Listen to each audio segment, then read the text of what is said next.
Alors, d'abord, Pékin.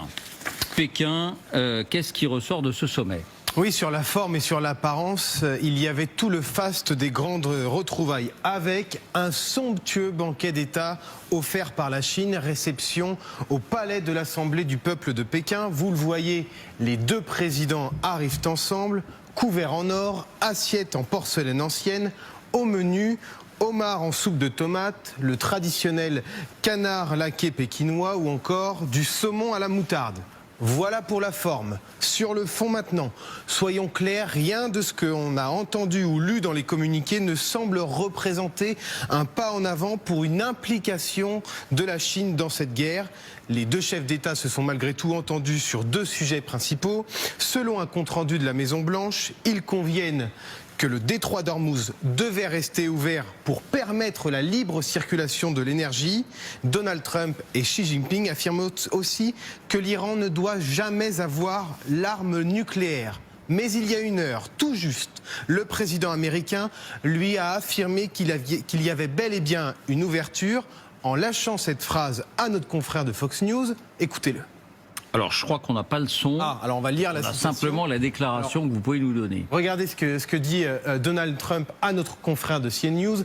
Xi aimerait qu'un accord soit conclu. Il a déclaré « Si je peux aider, alors je serai ravi de le faire ». Il parle du détroit d'Ormuz en l'occurrence. Il dit que Xi voudrait que le détroit d'Ormuz soit rouvert et si je peux aider, alors je le ferai. Est-ce la vérité? Ces propos ont-ils vraiment été tenus par Xi Jinping? Rien pour l'instant côté chinois ne vient le confirmer. On attend un possible commentaire de Pékin dans les heures qui viennent. Comment, quand? Donald Trump n'en a pas dit plus en tout cas. Il n'en a pas dit plus sur ce que serait cette offre de service chinoise. Et c'est vrai que personne à Pékin n'a relayé cette information. Et donc au même moment, comme une piqûre de rappel, l'Iran repasse à l'action. Oui, à peu près exactement au même moment, les gardiens de la Révolution ont lancé une nouvelle opération contre l'un des bateaux situés dans la zone. Ce navire, le voici, c'est le Huichuan. Son nom est chinois, mais il navigue sous pavillon du Honduras. Il est lié à la pêche.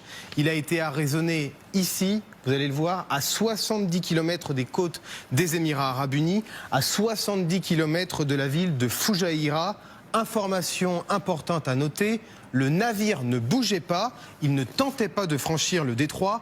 C'est presque en fait un acte symbolique comme pour montrer qui fait la loi, parce que plusieurs militaires iraniens sont montés à bord. Aux dernières nouvelles, le navire se dirigerait vers les eaux territoriales iraniennes, mais impossible de le savoir exactement, son transpondeur est éteint. On ne peut donc pas le localiser. Voilà, s'il se dirige vers les eaux territoriales iraniennes, ça veut dire qu'il y a une sorte de prise de contrôle durable de ce navire. Et puis il y a une autre information, Pierre, donnée par l'Iran à propos du détroit d'Ormuz, et elle est très importante elle aussi. Et là aussi, c'est une forme de... Je ne sais pas si vous parlez de bras d'honneur. Oui, c'est cette fois l'agence de presse iranienne Tasnim qui l'annonce. Téhéran laisse passer les navires chinois dans le détroit d'Ormuz, une trentaine pour la seule journée d'hier. L'information est largement diffusée à la télévision d'État. Écoutez justement ce journaliste iranien depuis le détroit d'Ormuz. از تنگه هرمز گذاشتند.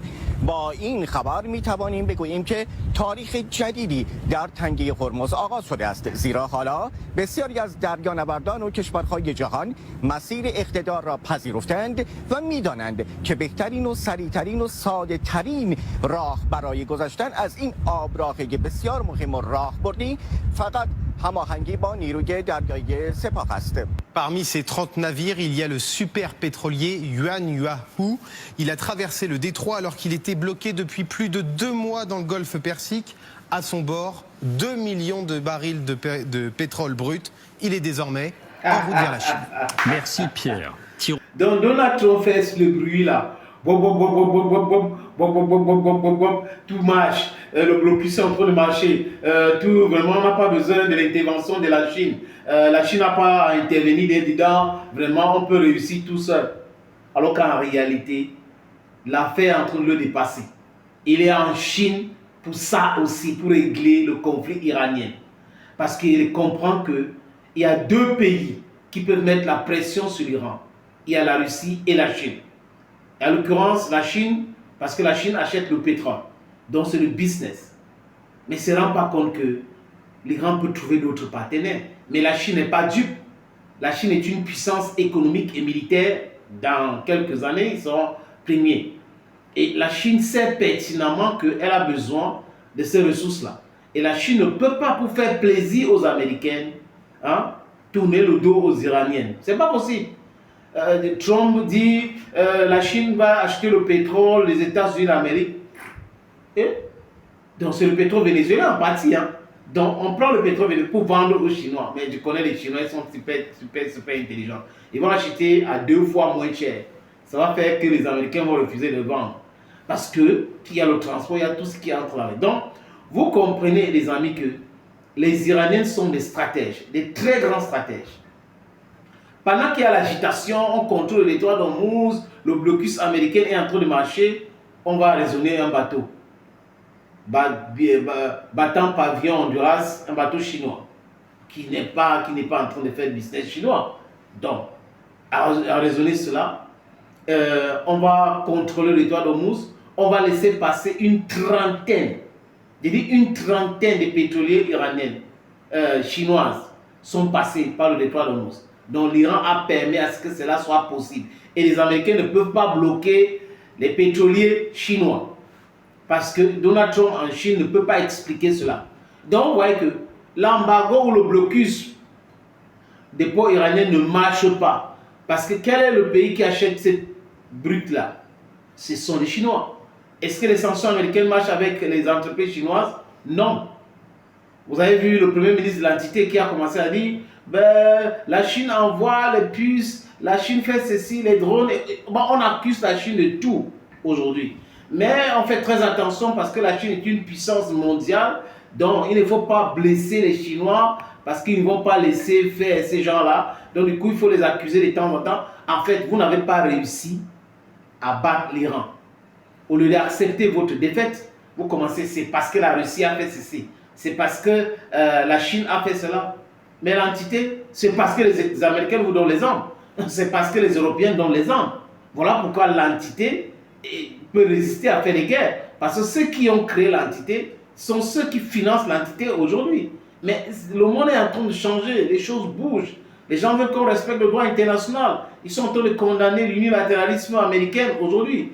Donald Trump est en difficulté et veut que la Chine ne veut pas dire ça ouvertement. Parce que pour lui, en disant ça ouvertement, ça sera l'humiliation. Mais tout le monde sait que l'Iran a humilié les États-Unis d'Amérique.